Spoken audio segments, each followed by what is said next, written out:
जो तो इस चुनाव दावे आयोग का कह क्या रहे हुआ? थे। ये अभय दुबे कह रहे हैं Bihar has shown the way to the nation. Bihar ने देश को राह दिखा दी। प्योरेस्ट इलेक्टोरल रोल्स, शुद्धतम मतदाता सूची, transparent and dedicated election machinery, पारदर्शी और समर्पित चुनावी मशीनरी, लोकतंत्र जीत गया।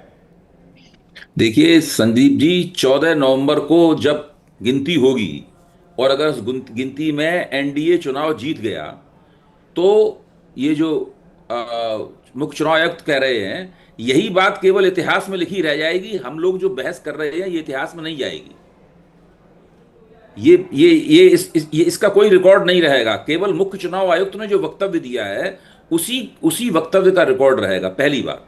दूसरी बात, ये कल जब टीवी के ऊपर आ रहा था और हमें समाचार माध्यमों के से पता लग रहा था कि भाई आज़ादी के बाद 52 के बाद सबसे बड़ा उछाल आया है मतदान में, तभी मेरा माथा ठनका था। क्योंकि दिन भर मुझे ऐसी रपटें मिलती रही थी, मुझे पता चलता रहा था कि लोग अपनी डिजिटल पर्ची लेकर और पर्ची लेकर जा रहे हैं वहां पर पोलिंग बूथ पर, लेकिन उन्हें बिना वोट डाले वापस आना पड़ रहा है उनको। तो सवाल ये है कि इतने बड़े पैमाने पर लोग वापस आ रहे हैं और इतने बड़े पैमाने पर मतदान प्रतिशत भी उछल रहा है, तो वोट कौन डाल रहा है फिर? वोट कहां से आ रहे हैं? साहब है हमारे दर्शक, वो कह रहे हैं चुनावी ये कानूनी रास्ता क्यों नहीं अपनाता है विपक्ष? कानूनी रास्ता, देखिए ये बात कहना बहुत आसान होती है। मैंने देखिए अभी 2 दिन पहले आपके चैनल पे कहा था कि हमारे मकान पे कोई कब्जा कर लेगा और कहेगा जाओ अदालत से छुड़वा लो जाके। दबंगों ने, ताकतवर लोगों ने, सत्ता प्रतिष्ठान ने, जिसको दिवांग सैया भाई कोतवाल कह रहे हैं, सत्ता प्रतिष्ठान ने लोकतंत्र और चुनाव प्रणाली को कैप्चर कर लिया है, कब्जा कर लिया है। बात बात में वो कहता है सबूत दो और बात बात में कहता है अदालत जाओ।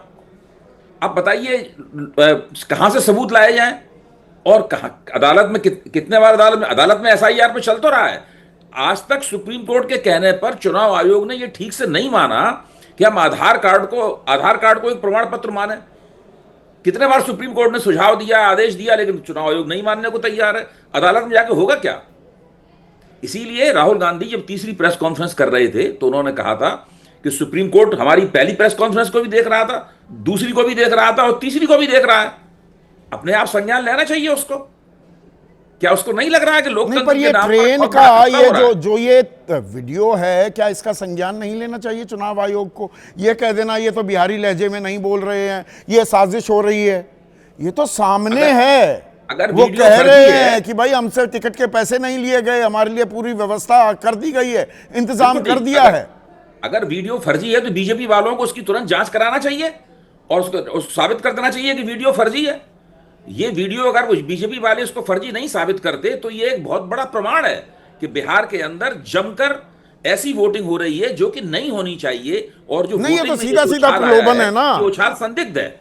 तो ये जो शंकाएं उठती हैं, देखिए मैं बहुत ही आशावादी इंसान हूं, पत्रकार होने के बावजूद। पत्रकार आशावादी ज्यादा होते नहीं है, जो दिखता है, जो कड़वी हकीकत है उसको उजागर हमें करना होता है। पर मैं ये मानना चाहूंगा कि बिहार में जनता का उत्साह था, वो जोश था, वो भागीदारी की इच्छा थी कि 9% का उछाल आया। पर उसमें जो सवाल हैं, उन सवालों के जवाब, अगर ये शंकाएं निराधार हैं, उनको दूर कौन करेगा?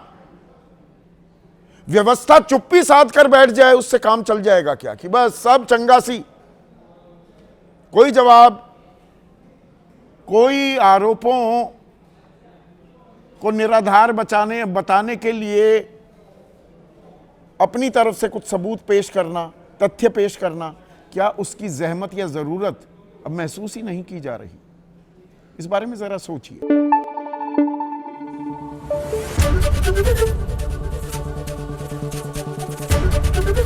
एबीपी न्यूज आपको रखे आगे।